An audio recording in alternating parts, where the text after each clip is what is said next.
اعوذ باللہ السمیع العلیم من الشیطان اللعین الرجیم، بسم اللہ الرحمن الرحیم۔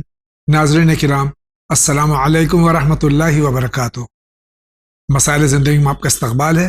آج ہمارے اسٹوڈیو مہمان ہیں حجت الاسلام جناب مولانا کلب صادق صاحب، خان صاحب قبلہ۔ ہم ان کا استقبال کرتے ہیں اور اس امید کے ساتھ کہ آپ جو سوالات بھیجتے ہیں اسی طرح بھیجتے رہیے۔ سوالات جو ہیں آپ پہلے ذہن میں سوچ لیجئے، چاہے تو آپ اس کو ایک پیپر پہ اتار لیں اور کم سے کم الفاظ میں زیادہ سے زیادہ آپ کا مفہوم ہو سوال کا، تاکہ کم وقت میں زیادہ سے زیادہ آپ کے سوالات ہم تک پہنچیں اور ہم زیادہ سے زیادہ سوالات کو شامل حال کر سکیں۔ آئیے اسی کے ساتھ میں ہم آج کا پروگرام شروع کرتے ہیں۔ آغا السلام علیکم ورحمۃ اللہ۔ وعلیکم السلام ورحمۃ اللہ وبرکاتہ۔ انشاءاللہ مزاج بخیر آغا؟ الحمدللہ، آپ بھی بخیر ہوں گے؟ الحمدللہ، اللہ کرم ہے، آپ کی دعائیں آغا۔ اجازت ہو تو بسم اللہ۔ آئیے دیکھتے ہیں سب سے پہلے سوال کہاں سے۔ السلام علیکم قبلہ، میں ممبئی سے بول رہا ہوں، مراد علی۔ اور میرا ایک سوال ہے، یہ جو جتنی بھی ایسا کمپنیاں ہوتی ہیں لین دین والی، پیسے کو loan, personal loan, home loan, یہ سب، اور ان کے جو جیسے ٹرمز کنڈیشنز جو بھی ہوتے ہیں، کچھ کمپنیاں بتا دیتی ہیں، کچھ کمپنیاں بتاتی نہیں ہیں۔ اب جسے ان سے مطلب ہمارا لین دین ہے اور مطلب بنا بتائے مطلب کوئی بھی ٹرانزیکشن، مطلب بینک ہو یا یہ ہو میں بھی، پے ٹی ایم، گوگل پے وغیرہ جو بھی ہوم لونر یہ سب کرتے ہیں، تو یہ اگر ہمارے ساتھ فراڈ کر رہے ہیں تو کیا ہم بھی ان کے ساتھ فراڈ کر سکتے ہیں یا نہیں کر سکتے ہیں؟ کیونکہ میرے ساتھ ابھی فراڈ ہوا ہے، میرا پیسہ گیا ہے، ایکسٹرا پیسہ بنا بتائے، اور کوئی اس کی مطلب کہیں سے انکوائری بھی نہیں ہو رہی ہے کہ وہ کس چیز کا کاٹا ہے، کیسے کاٹا ہے، کم ہو یا زیادہ ہو، تو اس میں مطلب جیسے وہ ہمارے ساتھ کر رہے تو ہم بھی ان کے ساتھ ایسا کر سکتے ہیں مطلب جائز طور پہ، یا نہیں کر سکتے ہیں، یا مطلب ایسی مطلب نقصان خالی ہم ہی جھیل سکتے ہیں، ایسا کچھ ہے؟ یہ اس کا ذرا اس کی وضاحت کر دے تو مہربانی ہوگی۔ والسلام ورحمۃ اللہ وبرکاتہ۔ سوال کو مختصر کر دوں جی ہاں، کہ ہم کسی کے ساتھ میں، جس نے ہمارے ساتھ میں بے ایمانی کی ہے، کیا ہم اس کے ساتھ بے ایمانی کر سکتے ہیں؟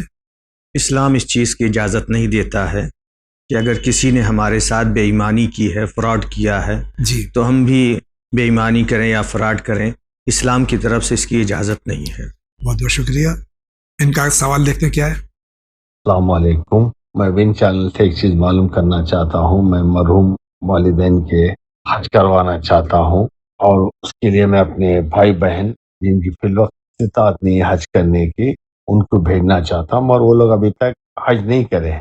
کیا یہ کر سکتے ہیں on behalf of our late parent? مشورہ دیجیے آپ کا، بہت بہت شکریہ۔ اللہ حافظ۔ مرحوم والدین کا حج اپنے بھائی بہن کی نیابت میں بھیجنا چاہتے ہیں جو کہ مستطیع نہیں ہے، تو کیا یہ بھیج سکتے ہیں؟ دیکھیے، پہلی چیز تو یہ ہے، عام طور پر بہت سے لوگ ایسے ہیں جو خود مستطیع ہو جاتے ہیں، یعنی پیسہ ان کے پاس آ جاتا ہے، جی لیکن وہ خود پہلے حج پہ نہیں جاتے، خود اپنا حج نہیں کرتے ہیں، جی، ماں باپ کو بھیجتے ہیں یا کسی دوسرے رشتہ دار کو بھیجتے ہیں۔ اگر انسان کے پاس اتنا پیسہ آ گیا ہے تو وہ خود مستطیع کہا جاتا ہے، پہلے اپنا حج کرے۔ جی، ماں باپ کا حج کرانا یہ مستحب ہے، لیکن یہ کہ استطاعت آ گئی تو اپنا حج بجا لانا واجب ہے۔ جی اگر انہوں نے اپنا حج انجام دے لیا ہے جی، اور چاہ رہے ہیں والدین کا حج کرانا، تو اپنے بھائی بہن کو یہ بھیج سکتے ہیں، کوئی اس میں حرج نہیں ہے۔ صرف یہ ہے کہ ایسے کو بھیجنا چاہیے حج بدل کے لیے، حج نیابتی کے لیے، جو خود حج کے مسائل سے واقف ہو۔ جی بھیجنے میں کوئی مذائقہ نہیں، بھیج سکتے ہیں یہ، لیکن اسی شرط کے ساتھ جی، کہ اپنا حج انہوں نے واجب حج کر لیا ہو، تب والدین کے لیے نیابت میں بھائی بہن کو بھیج سکتے ہیں۔ بہت بہت شکریہ آغا۔ آگے بڑھتے ہیں۔ السلام علیکم مولانا صاحب، جاوید صاحب، میرے پاس کچھ رقم رکھی ہوئی ہے جس کی خمس کی ادا کرنے کی تاریخ آ رہی ہے، لیکن ہمارا بھائی جو ہے وہ کہتا ہے کہ ہمیں کچھ پیسوں کی ضرورت ہے تو ہم اسے دینا پڑے گا، تو اگر ہم اسے دے دیں گے تو پھر ہم خمس کیسے نکالیں گے؟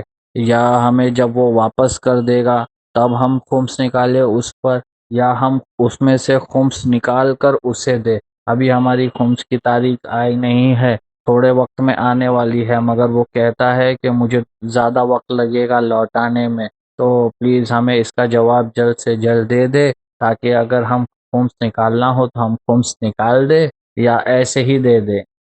ابھی ان کے خمس کی تاریخ آئینی عنقریب آنے والی ہے، بھائی کو ضرورت ہے تو یہ بھائی کو پیسہ دے دیں، جتنا بچے اس میں سے خمس ادا کریں۔ جی ہاں، صحیح ہے، قرض دے سکتے ہیں یہ جی خمس کی تاریخ آنے سے پہلے جی کسی کو بھی قرض دے سکتے ہیں، اور جب خمس کی تاریخ آ جائے، جو مسئلہ ہے وہ یہ ہے جی کہ جب خمس کی تاریخ آ جائے، جی اگر وہ قرض واپس مل گیا ہے تو اس پر خمس نکالیں، جی ورنہ جب بھی وہ قرض واپس ملے گا فوراً اس پر خمس نکالنا واجب ہوگا۔ بہت بہت شکریہ۔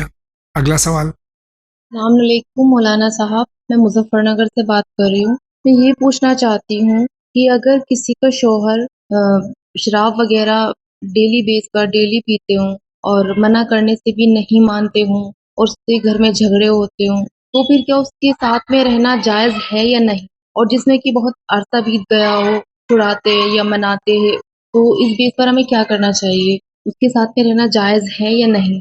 جبکہ گھر والے زور دیتے ہیں کہ رہو، زندگی کاٹ دو، گزار دو، سماج کا عزت کا سوال ہے سماج میں، تو ہمیں کیا کرنا چاہیے جبکہ ہمیں الجھن ہوتی ہے؟ شوہر شرابی ہے اور منع کرنے پہ بھی نہیں مانتا، گھر میں جھگڑے ہوتے ہیں، میکے والے اصرار کرتے ہیں کہ نہیں زندگی گزارو ورنہ سماج کیا کہے گا، ان کے لیے کیا حکم ہے؟ دیکھیے، جو سوال بہن کا ہے کہ ایسے شوہر کے ساتھ یعنی شرابی شوہر کے ساتھ زندگی گزارنا جائز ہے یا جائز نہیں ہے، اسلام کا حکم، شریعت کا حکم ہے کہ جائز ہے، جی زندگی گزارنا جائز ہے، لیکن یہ کہ اگر ان کو مشکل ہو رہی ہے جی تو ان کو اختیار ہے یہ اپنے حساب سے خود فیصلہ کریں۔ ہاں، یہ مسئلہ ضرور ہے کہ اگر ابھی شادی نہیں ہوئی ہے کسی لڑکی کی اور لڑکا شرابی ہے تو شرابی لڑکے کے ساتھ شادی کرنا کراہت شدیدہ رکھتا ہے، جی نہیں کرنا چاہیے۔ لیکن یوں اگر شادی ہو چکی ہے تو اس صورت میں پہلی فرصت میں کوشش یہ کرنا چاہیے کہ نصیحت کریں، ہدایت کریں، سمجھائیں۔ اس کے بعد بھی اگر نہیں وہ سمجھ رہا ہے تو زندگی گزارنا جائز ہے، مگر یہ کہ بعد میں اگر پریشانیاں ہو رہی ہیں، تکلیفیں اٹھانا پڑ رہی ہیں، مار رہا ہے، تو ان کو اختیار ہے۔ شکریہ آغا۔ اگلا سوال۔ السلام علیکم مولانا صاحب، ہمارا سوال یہ ہے کہ ہمارے والد صاحب روز گھر میں نشہ کر کے آتے ہیں، میری ممی منع کری تب بھی نہیں مانتے، تو اس کی دعا کیا ہے؟ ہم کو ہمارے سوال کا جواب ضرور دیں۔ خدا حافظ۔ افسوس اور شرم کا مقام ہے کہ اولاد باپ کے سلسلے میں یہ بات کر رہی کہ باپ شراب پی کے گھر میں آتا ہے، یہ نہیں سوچتا ہے کہ بچوں پہ کیا اثر پڑے گا، اب بچے ہدایت کے لیے کوئی دعا چاہتے ہیں۔ جی، دعا چاہ رہے ہیں۔ نہایت ہی افسوس کا مقام ہے، اس طرح کے باپ ہوتے ہیں کہ جنہیں ان باتوں کا خیال نہیں رہتا ہے کہ ہمارے بچے ہماری وجہ سے پریشان ہو رہے ہیں۔ اس کے لیے یہ ہے کہ سورہ مدثر جی کی شروع کی 7 آیتیں، جی آیت نمبر 1 سے لے کر کے 7ویں آیت تک کسی پاک برتن پر لکھیں اور لکھ کر کے پھر اسے دھو کر کے جی اس کا پانی جو شرابی ہے اس کو پلائیں، لیکن اسے اطلاع نہ ہونی پائے، جی اسے بتائے بغیر پلائیں۔ انشاءاللہ ان آیات کی برکت سے اس کا دل شراب کی طرف سے ہٹ جائے گا۔ انشاءاللہ۔ سورہ مدثر کی 7 آیتیں شروع کی۔ بہت بہت شکریہ آغا۔ ان کا کیا سوال ہے، دیکھتے ہیں۔ السلام علیکم، میرا نام عباس ہے، میں ایک جاب کی جہاں جاب کر رہا ہوں وہاں میری جو سینئر ہے مجھے بہت زیادہ پریشان کر رہے ہیں، کچھ زیادہ ہی میرے پہ لوڈ وغیرہ ڈال رہے ہیں، تو میں کیا کرنا چاہیے؟ مجھے کچھ سمجھ میں نہیں آ رہا ہے، ذرا مجھے بتائیے اس کے لیے۔ اب انہوں نے یہ وضاحت نہیں کی کہ پریشان ہے اپنے سینئر سے، کہ دعا چاہتے ہیں یا کیا مشورہ چاہتے ہیں؟ یا مشورہ چاہتے ہیں یا دعا چاہتے ہیں۔ دعا اگر چاہتے ہیں تو اس کے لیے یہ ہے کہ سورہ حمد پڑھیں، جی سورہ حمد کے بعد صلوات کی ایک تسبیح پڑھیں، اور پھر اس کے بعد 7 بار سورہ علم نشرح پڑھیں، جی 100 بار سورہ توحید پڑھیں، جی پھر آخر میں سورہ حمد پڑھیں اور صلوات پڑھ کر کے دعا کریں۔ انشاءاللہ اس کا دل جو ان کے متعلق سختی کر رہا ہے وہ اس کا دل مائل ہو جائے گا انشاءاللہ۔ بہت بہت شکریہ آغا۔ اگلا سوال دیکھتے ہیں کس کا ہے۔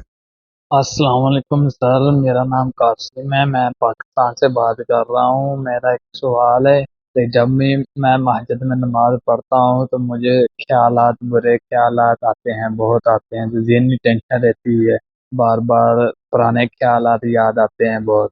مجھے بتا دیجیے کون سا عمل کروں یہ خیالات دور ہو جائے. یہ ہمارے پڑوسی ملک سے سوال ہے بھائی کا کہ جب مسجد میں جاتے ہیں عبادت کے لیے تو خیالات بہت برے آتے ہیں، کوئی وظیفہ بتا دیجیے. دیکھیے، نماز میں خشوع و خضوع پیدا کرنے کے لیے بہترین طریقہ یہ ہے کہ نماز کے معانی کی طرف، ترجمے کی طرف توجہ رکھیں، چونکہ برے خیالات اسی وقت آتے ہیں کہ زبان پر عربی کے کلمات ہوتے ہیں لیکن اسے سمجھتے نہیں ہیں، تو ذہن ادھر ادھر پراگندہ رہتا ہے، منتشر رہتا ہے.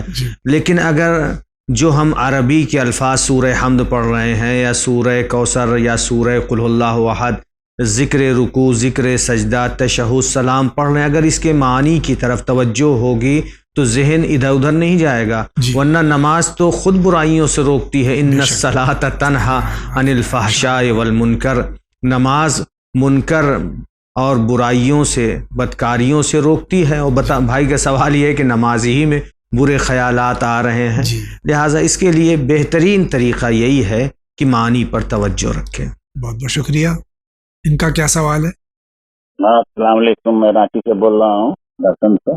نام حابی سید خرافت. میں یہ جاننا چاہتا ہوں جاوید بھائی مولانا صاحب کہ ہمیں یہ جاننا چاہیے کہ میں یہ جاننا چاہ رہا ہوں کہ ہمارے والد صاحب اور والدہ اور دادا اور دادی ان لوگوں نے حج نہیں کیا تھا، تو والدہ دادا اور دادی تو زیارت کر چکے تھے آج سے 7 سال پہلے، حج نہیں کیے تھے وہ لوگ بھی، اور نہ فادر اور مدر کا بھی حج نہیں ہوا تھا، تو فادر مدر زیارت بھی نہیں کیے تھے. تو ہم یہ چاہتے ہیں کہ ہمیں حج بدل کرانا ہے، تو حج بدل جو ہے پہلے دادا دادی کا کرائے یا اپنے والدین کا کرائے، کون سا پہلے واجب ہے ہم پر جو حج بدل ہم کسی کرا سکے؟ دوسری چیز یہ ہے کہ حج بدل کے بعد اگر ہم چاہیں تو نعمت میں اپنے والد والدہ کا، دادا دادی کا کرا لیتے ہیں یا والد کا کسی کا، تو پھر بعد میں زیارت تو دادا دادی کو ہو ہی گیا تو بار ہے.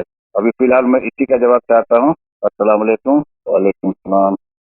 السلام علیکم. میں شرافت علی بول رہا ہوں پھر رانچی سے. میں دوسرا سوال بھول گیا تھا، مجھے یہ کہنا تھا کہ حج بدل جو ہے مرد کا مرد اور عورت کا عورت ہی کر سکتے ہیں، یا اور مرد کا حج بدل جو ہے کوئی عورت نہیں کر سکتی، یا پھر کسی عورت کے بدلے میں کوئی مرد حج بدل کر سکتا ہے کہ نہیں؟ اس کا جواب چاہیے تھا. انہوں نے یہ نہیں بتایا کہ ان کے دادا دادی یا والدین کے اوپر حج واجب تھا، انہیں مستطیع تھے یا نہیں تھے. اور دوسری بات انہوں نے یہ نہیں بتائی کہ یہ جب کرانا چاہتے تو خود انہوں نے اپنا حج کیا یا نہیں، کیونکہ مستطیع ہیں یہ. تو اس کا جواب دے دیجیے. یہی جو ابھی مسئلہ اس سے پہلے بھی بیان یہی مسئلہ تھا کہ اگر یہ مستطیع ہو گئے ہیں پہلے اپنا حج انجام دیں. اگر اپنا حج بجا لا چکے ہیں تب اس صورت میں اب مرحلہ آتا ہے والدین کا حج انجام دیں یا دادا دادی کا حج بدل کرائیں. تو اس صورت میں یہ مستحب ہوگا، کیونکہ اگر وہ مستطیع نہیں تھے تو اس صورت میں یہ حج بدل کرانا مستحب ہوگا. اس کے لیے ان کو اختیار ہے، دادا دادی کا پہلے کروا لیں یا والدین کا پہلے کروا لیں. اس میں کوئی حکم نہیں ہے کہ پہلے والدین کا کرائیں پھر دادا دادی کا کرائیں. کسی کا بھی حج بدل پہلے کرا سکتے ہیں، لیکن اس بات کی طرف توجہ رہے، چونکہ عام طور پر یہ سماج میں اپنے دیکھنے میں آتا ہے کہ پیسہ جب آ جاتا ہے اولاد کے پاس تو وہ والدین کو بھیجتے ہیں کہ حج کر کے آ جائیں، جبکہ خود کے اوپر واجب ہوا ہے. پہلے خود اپنا حج بجا لائیں پھر اس کے بعد جو ہے والدین کو بھیجیں. اس بات کا خیال رکھنا ضروری ہے. دوسرا سوال ان کا یہ ہے کہ حج بدل میں مرد کا عورت، عورت کا مرد ادا کر سکتے ہیں؟ ہاں، اس میں کوئی قید نہیں ہے. عورت کا مرد اور مرد کا عورت حج بدل کر سکتی ہے. بہت بہت شکریہ. آگے بڑھتے ہیں. مولانا صاحب السلام علیکم. مولانا صاحب میں ساجد بھیمنڈی سے بول رہا ہوں. مولانا صاحب میرا اپ ڈاؤن روز بمبئی میں آتا ہوں، کیا کہتے مال لے کے آنا جانا رہتا ہے، تو کیا بمبئی آنے سے میری نماز قصر ہو جاتی؟ نماز قصر پڑھنا پڑے گا بمبئی میں؟ اب انہوں نے فرمایا بھیونڈی سے روز بمبئی آنا جانا ہے ان کا، تو کثیر السفر ہے، تو ان کی نماز قصر ہے یا پوری پڑھ ہے؟ ایسی صورت میں جس کا کام سفر کرنا ہو یا خود سفر جو ہے اس کے کام کا مقدمہ ہو، یا زیارت کے لیے ہمیشہ جا رہا ہے، علاج کے لیے مستقل جا رہا ہے، تو ایسے لوگوں کے لیے حکم یہ ہے کہ وہ مسافت شرعی ہو جانے کے بعد بھی جی ان کی نماز پوری رہے گی جی اور روزہ بھی قصر نہیں ہوگا۔ شکریہ۔ ان کا کیا سوال ہے؟ السلام علیکم مولانا صاحب، میرا سوال یہ ہے کہ میں مرحوم کی قبر پہ جاتی ہوں اور ان کو یاد کر کے روتی ہوں، تو یہ صحیح ہے کہ غلط؟ شکریہ، خدا حافظ۔ اپنے مرحومین کے قبور پہ جا کر ان کو یاد کر کے قرآن مجید کی تلاوت کرنا، فاتحہ پڑھنا، اس میں اگر انسان رو دے تو کیا صحیح ہے؟ دیکھیے، گریہ کرنے میں کوئی حرج نہیں ہے، لیکن کوشش یہ کرنا چاہیے کہ قبر پہ جائیں تو جا کر سورہ فاتحہ پڑھیں، سورہ انا انزلناہ پڑھیں، سورہ قل هو اللہ احد، آیت الکرسی یا قرآن مجید کی دوسرے سوروں کی تلاوت کریں تو اس کا ثواب مرحومین کو زیادہ پہنچے گا۔ شکریہ آغا۔ اگلا سوال۔ السلام علیکم، میرا نام سید ریاض حسین جعفری، میں ناگپور شہر سے بول رہا ہوں۔ حاجی جاوید زیدی صاحب، حجت الاسلام مولانا کی خدمت میں بہت بہت سلام۔ حج کا مہینہ قریب ہے، سوال ہے کہ حج تمتع میں کیا قربانی کے پہلے کسی مجبوری کی بنا پر تیسرے دن قربانی نصیب ہو تو کیا وہ سر منڈوا سکتا ہے، احرام اتار سکتا ہے؟ جواب میں عنایت فرمائیں۔ اور دوسرا ہے کہ حج بیت اللہ کے موقع پر کسی حاجی کا روپیہ چوری ہو جائے، بیچارہ لوٹ جائے اور ایک پیسہ بھی نہ ہو تو حج تمتع کے ارکان میں قربانی جو رکن ہے واجب ہے، اس کے لیے کیا حکم ہے؟ اور کیا وطن میں آ کر قربانی کرے، کفارہ دے، روزہ رکھے؟ مرضى تقلید آیت اعظام کیا فرماتے ہیں؟ یا امام معصوم کی کوئی روایت ہے وہ بتائیں تاکہ ایسے حاجی کا مسئلہ حل ہو۔ اتفاق ہے ایسا بہت حاجیوں کے ساتھ ہوتا ہے۔ جواب عنایت فرمائے۔ شکریہ، خدا حافظ۔ آپ کی خدمت میں عرض کر دوں کہ مفصل ہمارے یہاں چینل ون سے حج کے مکمل احکامات یہاں سے ریلے ہو رہے ہیں، اور کئی ایپیسوڈ اس کے تقریباً 8 ایپیسوڈ آلریڈی یعنی یہاں سے نشر ہو رہے ہیں، اور ہوتے رہیں گے حج سے پہلے تک۔ جو جا رہے ہیں عوام یہاں سے مومنین جا رہے ہیں، تشریف لے جا رہے ہیں، اللہ تعالیٰ ہر ایک کا حج قبول فرمائے۔ الہی آمین۔ یہ جو بھائی کے 2 سوالات ہیں اس کے بھی مختصراً جواب دے ہی دیجیے۔ جی ہاں، پہلا سوال بھائی کا یہ ہے کہ اگر کوئی قربانی نہ کر سکے، جی تیسرے دن یا قربانی کر رہا ہے، تو سوال یہ ہے کہ کیا وہ احرام اتار سکتا ہے، جی سر منڈوا سکتا ہے؟ دیکھیے، اگر پہلے دن عید کے دن اگر قربانی منا میں ممکن نہیں ہے، بھیڑ کی وجہ سے، رش کی وجہ سے، تو وہ قربانی میں تاخیر کر سکتا ہے۔ لیکن اگر قربانی میں تاخیر کر رہا ہے تو اب یہ ہے کہ حلق یا تقصیر، یعنی سر منڈوانا یا بالوں کا کاٹنا، اس کے لیے کیا ہے، یعنی وہ کاٹ سکتا ہے یا نہیں؟ تو اس کے لیے یہی شرط ہے کہ اگر حلق یا تقصیر مقدم کرنے سے اور قربانی کے تاخیر کرنے پہ یہ ہے کہ قربانی منا میں حاصل ہو جائے گی، شرط یہ ہے جی کہ اس وقت، دوبارہ ریپیٹ کر دوں، اس وقت حلق اور تقصیر یعنی سر کا منڈوانا، بال کا کاٹنا قربانی پر مقدم کیا جا سکتا ہے جب یہ ہو کہ قربانی منا میں حاصل ہو جائے گی، یہ شرط ہے۔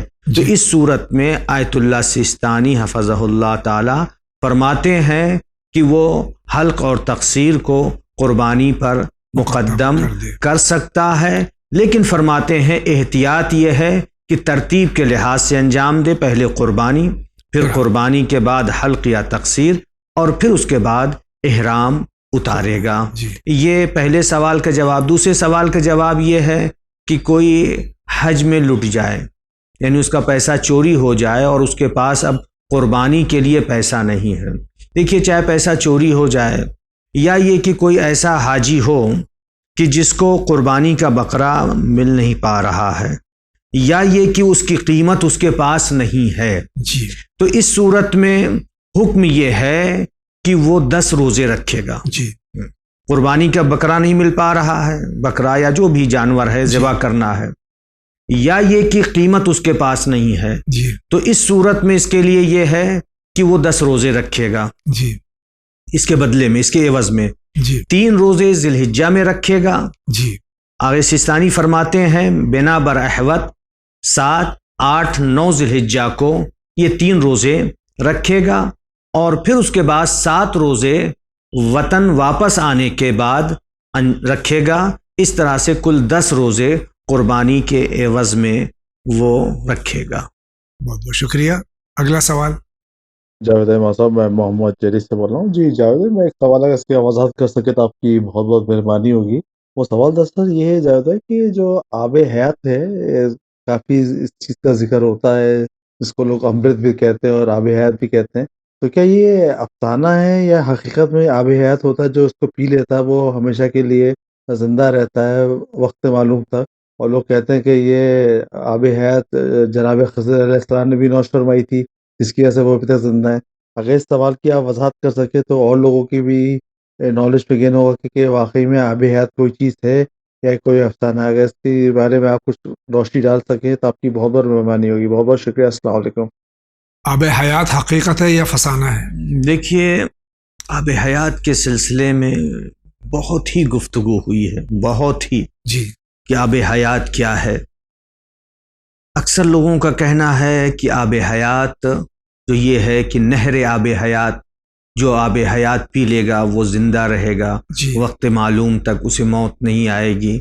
تو اس آب حیات کے سلسلے میں کہ یہ نہر کہاں پر ہے، کس ظلمات میں ہے، کس وادی میں ہے، کہاں پر ہے، اس کا کوئی وجود نہیں ملتا ہے. جی، لہٰذا اکثر کا کہنا ہے کہ یہ ایک افسانہ ہے. جی، علامہ طباطبائی علیہ الرحمہ نے بھی اپنی کتاب تفسیر المیزان میں بھی اس پہ گفتگو کی ہے، چونکہ جناب موسیٰ اور جناب خضر کے واقعے میں یہی آب حیات کی بات آتی، جیسا جی، کہ بھائی نے سوال کیا ہے کہ جناب خضر نے آب حیات پیا ہے، اور ہے بھی، اپنے یہاں بھی بحار الانوار میں بھی ہے اور دوسری کتابوں میں بھی ہے. امام رضا علیہ الصلاۃ والسلام سے روایت ہے کہ ان الخضر شرب بماء الحیات فإنه حی لا يموت حتی ينفخ فی الصور. جناب خضر نے آب حیات پیا ہے، امام رضا علیہ الصلاۃ والسلام فرماتے ہیں، جی، لہٰذا وہ زندہ ہیں. کب تک کے لیے زندہ ہیں؟ وقت معلوم تک. وقت معلوم تک، یعنی جب سور پھونکا جائے گا، جی. حتی ينفخ فی الصور، اس وقت تک. تو چلیے ٹھیک ہے، اس سے یہ پتہ چلتا ہے کہ اللہ تعالیٰ کی طرف سے جناب خضر کو حیات ملی ہے یا جناب الیاس کو، اس طرح سے یہ ہے گفتگو یہاں پر. لیکن یہ کہ یہ آب حیات کی نہر کہاں پر ہے، یہ پانی کون سا ہے، اس کے متعلق کوئی وجود نہیں ملتا ہے. لہٰذا اکثر لوگوں نے افسانہ کہہ دیا ہے، لیکن روایت میں آب حیات کا ذکر اس انداز سے ہے جو ابھی میں نے ذکر کیا ہے. اور علامہ طباطبائی بھی کہ کوئی نہر ہے اور آب حیات ہے، اس کو قبول نہیں کرتے ہیں. ہماری دسترس سے باہر اگر ہے بھی تو ہماری دسترس سے باہر ہے جی، کہ کہاں پر ہے، جی، کیا ہے، اس کا وجود ملتا نہیں ہے. لیکن یہ کہ روایت میں اس انداز سے آیا ہے جی، کہ جناب خضر علیہ السلام نے آب حیات پیا ہے، لہٰذا قیامت تک زندہ رہیں گے. بہت بہت شکریہ آغا. آپ کیا کہنا چاہتے ہیں، فرمائیے. السلام علیکم مولانا صاحب. میرا سوال یہ ہے کہ میرے گھر میں کہا جاتا ہے کہ بلیک کلر کی چپلیں نہیں پہننی چاہیے، کیا یہ صحیح ہے یا غلط؟ اس کے بارے میں بتائیں. یہ اکثر ہم نے بھی سنا ہے، اور کچھ کہتے ہیں کہ کالے رنگ کا جوتا یا نالین چپل وغیرہ نہیں پہننی چاہیے، کچھ کہتے ہیں کوئی حرج نہیں ہے. دیکھیے، اپنے یہاں اس کا ذکر موجود ہے جی، کہ کالے رنگ کا جوتا یا چپل پہننا مکروہ ہے، چونکہ کالے رنگ کے جوتے اور چپل پہننے سے آنکھ کی بینائی کمزور ہوتی ہے، ضعف قوت باہ، جی، یعنی مردانگی میں کمی آتی ہے، اور ہم و غم و اندوہ کا سبب بنتا ہے جی، کالا جوتا یا کالی چپل پہننا. اسی کے مقابل میں حکم یہ ہے کہ زرد جوتے اور زرد چپل پہنے، اس سے آنکھوں کو جلا ملتی ہے اور قوت باہ میں اضافہ ہوتا ہے اور ہم و غم دور ہوتا ہے. بہت بہت شکریہ. اگلا سوال. جی مولانا صاحب السلام علیکم، ہم یوپی سے بات کر رہے ہیں. میرا سوال یہ ہے کہ ایک ماموں ہے ہمارے، ان کے اوپر جنوں کا سایہ ہے، ان کے لیے کون سا سورہ صحیح رہے گا بتا دیجیے. اور ایک سورہ وہ بھی یعنی جن کے بچے نہ ہو رہے ہو ان کے لیے کوئی دعا بتا دیجیے، اور جن کے اوپر جن کا سایہ ہے ان کے لیے بھی کوئی دعا بتا دیجیے. بقول ان کے محبوب میں جن کا سایہ ہے ان کے لیے کوئی دعا بتا دیجیے. سورہ جن، سورہ جن پڑھیں. سورہ جن کی تلاوت کریں، چاروں قل کی تلاوت کریں، جی آیت الکرسی اور سورہ ناس وغیرہ کی تلاوت مسلسل کرتے رہیں، جی انشاءاللہ محفوظ رہیں گے. جی. اور دوسرا سوال جو بہن اولاد نہیں کا ہو ہے رہی کہ ہے. اولاد کے سلسلے جی. میں امام رضا علیہ الصلاۃ والسلام سے ایک دعا نقل کی جاتی ہے، بلکہ نماز کہیے، ایک نماز ہے، صرف اولاد کے لیے نہیں بلکہ کسی بھی مشکل کے لیے، کسی بھی دشوار امر کے لیے اس نماز کو پڑھیں اور پڑھ کر کے دعا کریں.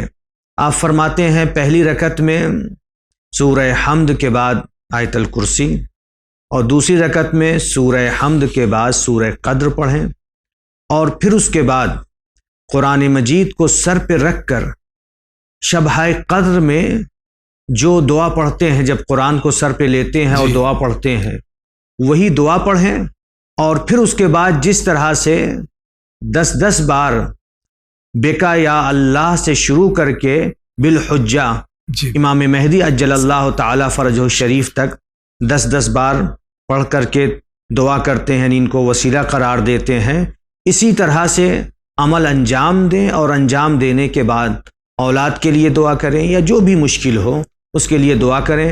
اس کے لیے اس نماز کے لیے کہا گیا ہے نہایت ہی مجرب. مجرب ہے. جی. بہت بہت شکریہ آغا. آپ فرمائیے، کچھ کہہ رہے ہیں؟ میں پٹنہ سے سید تصویر حسین بول رہا ہوں. ہمارا سوال یہ ہے کہ ہم یہ کیسے جانیں کہ ہم جو اشتعال کر رہے ہیں اپنے مردوں کے لیے ثواب، ہم جو ثواب اشتعال اپنے مردوں کے لیے کر رہے ہیں وہ مرحومین تک پہنچ رہا ہے یا نہیں. ہمارا دوسرا سوال یہ ہے کہ خطا اور گناہ میں کیا فرق؟ جناب حضرت آدم سے جنت میں خطا ہوئی تھی یا گناہ ہوا تھا؟ اس لیے کہ میں نے ایک اسلامک چینل پر جو ہے سنا ہے کہ جو ہے جناب حضرت آدم سے ایک خطا ہوئی تھی کہ وہ درخت کے پاس گئے تھے، اور دوسرا گناہ ان سے ہوا کہ انہوں نے پھل کھا لیا تھا. کیا یہ صحیح ہے؟ آگاہ سے اتجا ہے کہ ذرا اس پر روشنی ڈالے، اس مسئلے کا حل بتائے. خدا حافظ. پٹنہ سے سید تصویر حسین.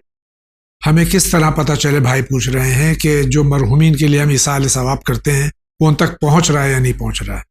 دیکھیے، یہ عالم برزخ میں مرحومین کے لیے انتقال کے بعد قیامت تک کے لیے جو یہ فاصلہ ہے اس کو عالم برزخ کہا جاتا ہے. عالم برزخ میں روایات سے ثابت ہے جو کچھ بھی ان کے لیے کیا جاتا ہے، قرآن کی تلاوت ہے، نماز ہے، اور اس کے علاوہ جو بھی وہ ان تک پہنچتا ہے. شرط یہ کہ خلوص نیت. ہاں، خلوص نیت کے جی. ساتھ ان تک پہنچتا ہے، ان کی روحیں خوش ہوتی ہیں. جی. بلکہ یہاں تک بھی ہے، بہت ساری روایتیں، ایک دو نہیں، بہت ساری روایتیں ہیں. بے شک. جی. اور طبق میں، نور کے طبق میں رکھ کر پیش کیا جاتا، فرشتے لے جا کر کے اس کو پیش کرتے ہیں ہدیہ. یہاں تک بھی ہے جی کہ مرحومین کو یہ بھی پتہ چلتا ہے ہمارے کس عزیز نے، کس رشتہ دار نے یہ تحفہ بھیجا ہے، یہ ہدیہ بھیجا ہے. جی. اور اس تحفے اور ہدیے سے وہ مرحوم اتنا خوش ہوتا ہے، اتنا خوش ہوتا ہے. ایک روایت میں مثال دی گئی ہے کہ جیسے کوئی ایک بند کمرہ ہو، اس کے اندر دھواں ہی دھواں ہو، دھواں ہی دھواں ہو، اور انسان کی جو ہے سانس رک رہی ہو، دم گھٹ رہا ہو، جی. اور ایک بارگی کوئی روشن دان کھل جائے، جی. تو جو راحت اس کو میسر ہوتی ہے، جی. اسی طرح سے مرحومین کے لیے جو تحفہ پیش کیا جاتا ہے اس عالم برزخ میں، اس طرح سے مرحومین کو راحت محسوس ہوتی ہے. جی.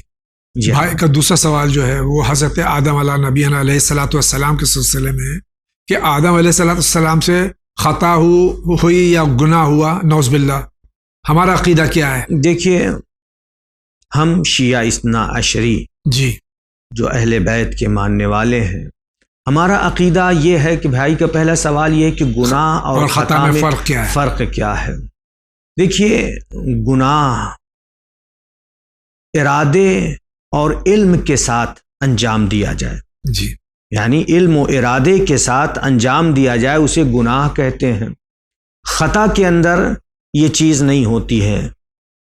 اور دوسری چیز یہ ہے کہ گناہ اوامر الہی، امر پروردگار جو ہے، جی، امر پروردگار، حکم پروردگار کی خلاف ورزی اگر کی جا رہی ہے علم و ارادے کے ساتھ تو اسے گناہ کہا جاتا ہے.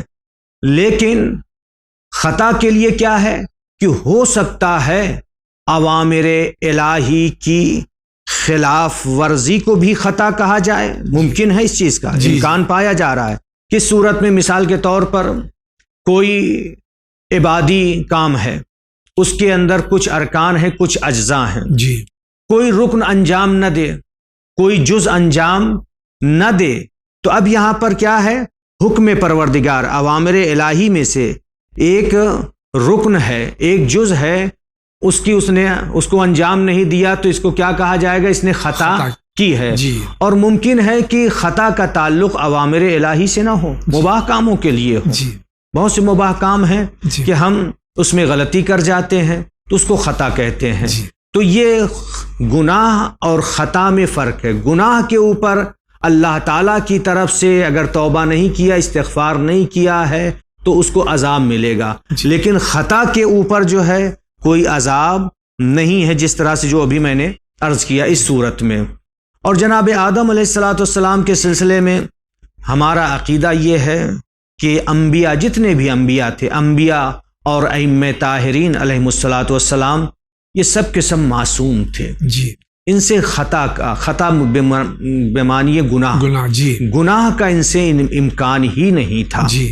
کیونکہ اگر انبیاء اور ائمہ جو اللہ کے پیغام رساں ہیں، پیغام پہنچانے والے ہیں، اگر ہم ان کو معصوم نہیں مانیں گے اور ہم اس چیز کے قائل ہوں گے کہ ان سے بھی گناہ ہو سکتا ہے، جاوید بھائی، ان سے بھی گناہ ہو سکتا ہے، یہ بھی غلطی کر سکتے ہیں، یہ بھی خطا کر سکتے ہیں، تو اس صورت میں جو اللہ کی طرف سے حکم پہنچا رہے ہیں، امر الہی پہنچا رہے ہیں، واجب، حرام، مستحب، مکروہ پہنچا رہے ہیں، اس میں بھی ہمیں شک ہوگا، ہو سکتا ہے غلطی کی ہو. لہٰذا انبیاء اور ائمہ کا معصوم ہونا ضروری ہے. اور ہم حضرت آدم علیہ السلام کو معصوم مانتے ہیں. جو قرآن مجید میں بعض آیات میں لفظ عصیان یا معصیت یہ سب ہے، تو اس کو ہم ترک اولا میں لیتے ہیں کہ جناب آدم علیہ السلام سے ترک اولا ہوا تھا. ترک اولا کہتے ہیں ایک چیز جو کسی کی شخصیت کے اعتبار سے شایان شان نہ ہو، وہ چیز انجام دے تو اسے ترک اولا کہا جاتا ہے. جناب آدم علیہ السلام کے لیے جو خطا یا معصیت کہتے ہیں لوگ، وہ خطا و معصیت نہیں بلکہ ترک اولا ہے. بہت بہت شکریہ. اگلا سوال. مولانا صاحب السلام علیکم، میں رزاق بول رہا ہوں پونا سے. مولانا صاحب میری بیٹی کی شادی ہو چکی ہے، تو میری بیٹی کا ہسبینڈ جو ہے وہ کیا کہتے ہیں شرابی ہے، جس سے میری بیٹی کو تو ایزا ہوتی ہے، تو اس کے لیے وہ چاہتی ہے، وہ سوچتی ہے کہ ہم ان کے ساتھ نہیں رہیں گے، تو ایسے میں کیا طلاق لے سکتے ہیں؟ ہمارے یہاں جو شادی کی مشکلات ہیں، پہلے کوشش کرنی چاہیے کہ ہم جب رشتہ کہیں ہو رہا ہے لڑکے کا یا لڑکی کا، تحقیق کریں کہ وہ خاندان اور وہ فرد کیسا ہے. لیکن بہرحال اگر بسا اوقات نہیں پتہ چلتا ہے، بعد میں جیسے یہ واقعہ ہے کہ بیٹی کا شوہر شراب پیتا اور اس کے ساتھ رہنا نہیں چاہتی ہیں اور اس سے خلا چاہتی ہیں یا طلاق چاہتی ہیں، تو کیا صحیح ہے؟ دیکھیے اسلام نے تو اجازت دی ہے، لیکن یہ کہ کوشش کرنا چاہیے کہ سمجھائیں، ہدایت کریں، نصیحت کریں. ہو سکتا ہے راہ راست پر آ جائے. طلاق کے لیے فوراً آگے قدم نہیں بڑھانا چاہیے. جب ایسی صورت پیدا ہو جائے کہ زندگی گزارنا مشکل ہے، ناممکن ہے، تو اس صورت میں طلاق لینا چاہیے. طلاق لینے کا حق ہے. طلاق اسی لیے اللہ تعالیٰ نے رکھا ہی، اگرچہ بہت ہی زیادہ منفور ہے اسلام کی نظر میں، لیکن اگر ایسے مواقع پیدا ہو جائیں تو اس کے لیے طلاق کی صورت ہے اور طلاق جائز ہے. شکریہ آغا. آپ کیا کہنا چاہتے ہیں، فرمائیے. السلام علیکم مولانا صاحب. ہمارا سوال یہ ہے کہ جیسے ہم نے قبرستان پہ دیکھا ہے کہ لوگ قبر پہ ہاتھ رکھ کے ساتھ بار وہ انزلنا کی سورہ پڑھتے ہیں، جیسے اپنے مطلب حساب سے، جیسے سر کے اوپر اور دونوں شانوں پہ، شانے کے اوپر اور گھٹنے پہ اور تلوے پہ رکھ کے اور سینے پہ ایسے رکھ کے اور انزلنا کی سورہ پڑھتے ہیں.